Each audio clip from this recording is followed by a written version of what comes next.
core a ton. Our moves are a little more slow and controlled. We're starting off with a banded wall sit. So we're coming over here. We have various resistances and types of bands. You're gonna put a mini band around your knees, okay? And we go into this wall sit. Inhale, and as you go down, you exhale, pushing that belly button in so that when you get to this 90-degree angle, your back is in contact with that wall. Okay, if you ever feel at any point like your lower back is leaving that wall, just kind of rise up a little bit, breathe in, and then as you exhale again, tilt that pelvis and bring that belly button in and cue that back to the wall again, okay?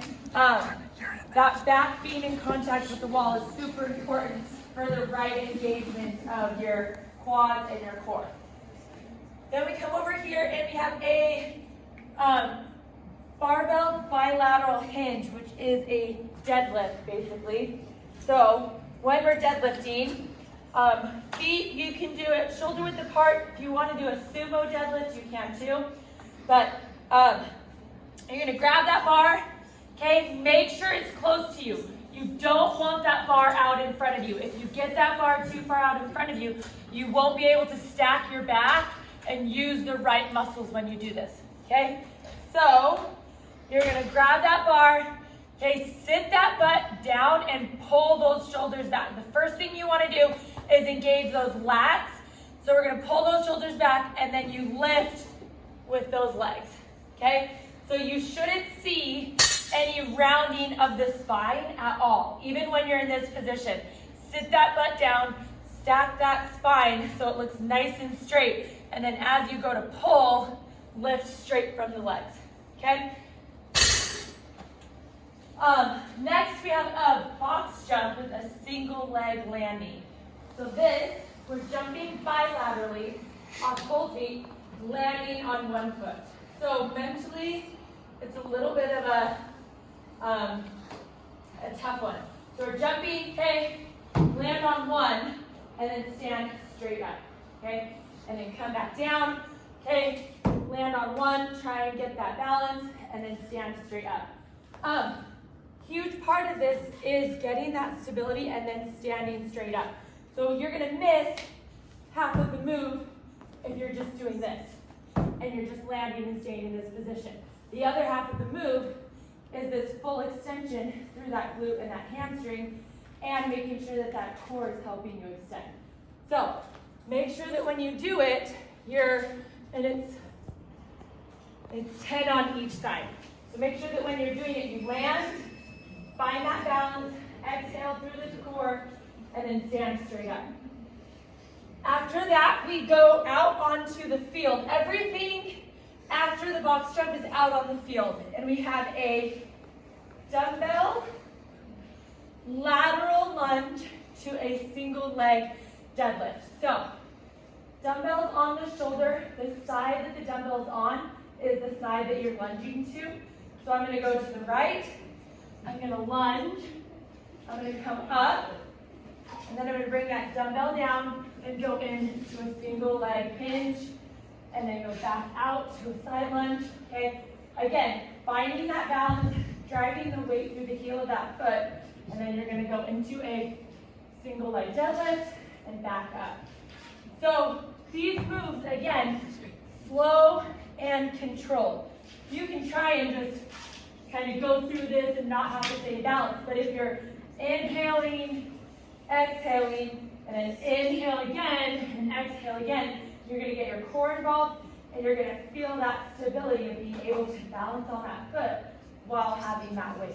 So, take your time, you're gonna do 6 on one side and then switch.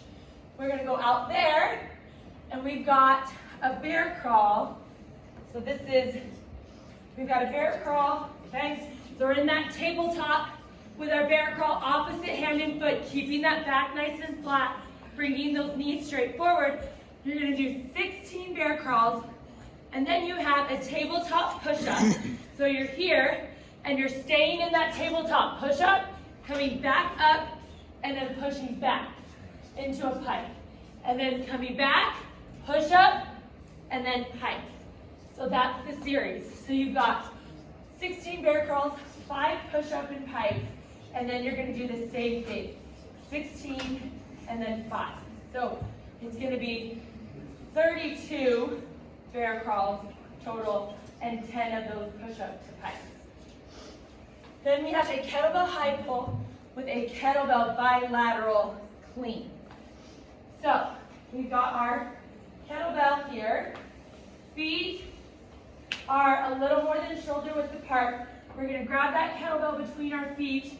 We're gonna pull it high up to here, making sure that you stop when that spine is neutral. So we're not pulling it and letting our hips come forward.